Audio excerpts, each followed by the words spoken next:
नमस्कार, महाराष्ट्र 360 में आपका स्वागत है। यहां आपको मिलेंगी इस हफ्ते की बड़ी और जरूरी खबरों की अपडेट्स। बात होगी हेरिटेज टूरिज्म को बढ़ावा देने की, बिजली से जुड़े बदलावों की और महाराष्ट्र में विदेशी निवेश लाने की सरकार की कोशिशों की। तो आइए जानते हैं इस हफ्ते क्या क्या हुआ और ये आपके लिए क्यों जरूरी है। महाराष्ट्र सरकार ने बुल्ढाना जिले के लोणार झील के विकास के लिए 91 करोड़ 29 लाख रुपए मंजूर किए।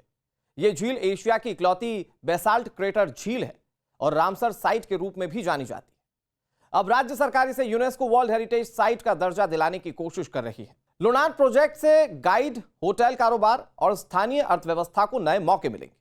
साथ ही लोनार को एक वैज्ञानिक और आध्यात्मिक स्थल के रूप में पहचान मिलेगी। महाराष्ट्र सरकार गांव के लिए एक बड़ी वित्तीय योजना शुरू कर रही है। इसके तहत इस साल के अंदर 7,000 नई प्राइमरी एग्रीकल्चर क्रेडिट सोसाइटीज शुरू की जाएंगी, खासतौर पर विदर्भ और मराठवाड़ा में। यहां सिर्फ सस्ता कर्ज ही नहीं मिलेगा, बल्कि मेडिकल स्टोर, जन औषधि केंद्र, गैस एजेंसी, खाद बिक्री, पेट्रोल पंप जैसी कई सुविधाएं भी एक ही जगह पर मिलेंगी। इन सोसाइटीज को मल्टीपर्पज ग्रामीण केंद्र के रूप में विकसित किया जाएगा। अब ग्रामीणों को दवाओं से लेकर डीजल तक की जरूरी चीजें अपने गांव की क्रेडिट सोसाइटी यानी कि पीएसीएस में ही मिल जाएंगी, जिससे बाहर जाने की जरूरत और खर्च दोनों कम हो। साथ ही इन केंद्रों से नए रोजगार के अवसर बनेंगे, ज्यादा लोगों तक कर्ज पहुंचेगा और गांव की छोटी दुकानों और कारोबारों को भी मजबूती मिलेगी। इससे पिछड़े इलाकों की अर्थव्यवस्था को बड़ा फायदा होगा। महाराष्ट्र सरकार ने नागपुर में विधान भवन विस्तार को मंजूरी दे दी है। पुराने भवन के पास ही 7 मंजिला नया कॉम्प्लेक्स बनाया जाएगा। इसमें विधानसभा, विधान परिषद, मुख्यमंत्री और दूसरे अहम दफ्तर होंगे।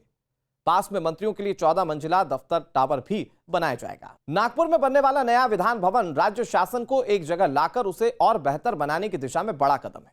इससे सुरक्षा, सुविधाएं और जनता के लिए जरूरी इंतजाम पहले से बेहतर होंगे। निर्माण कार्य से स्थानीय लोगों को रोजगार मिलेगा और छोटे कारोबारों को भी इससे बढ़ावा मिलेगा।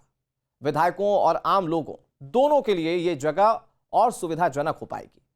यह प्रोजेक्ट नागपुर की शीतकालीन राजधानी के तौर पर पहचान को और मजबूत करेगा और भविष्य में यहां बड़े और लंबे विधानसभा सत्र आसानी से आयोजित किए जा सके। उद्योगों को मजबूत बनाने की बड़ी पहल करते हुए महाराष्ट्र सरकार ने राज्य भर में बिजली दरों को धीरे धीरे कम करने का फैसला किया। शुरुआत में बिजली पर 10% की सीधी राहत दी जाएगी और अगले 5 सालों में कुल 26% तक कटौती की योजना है। अब उद्योगों को बिजली 8 रुपए 32 पैसे की बजाय 7 रुपए 38 पैसे प्रति यूनिट में मिलेगी। इस फैसले के बाद महाराष्ट्र देश का सबसे सस्ती इंडस्ट्रियल बिजली देने वाला राज्य बन जाएगा।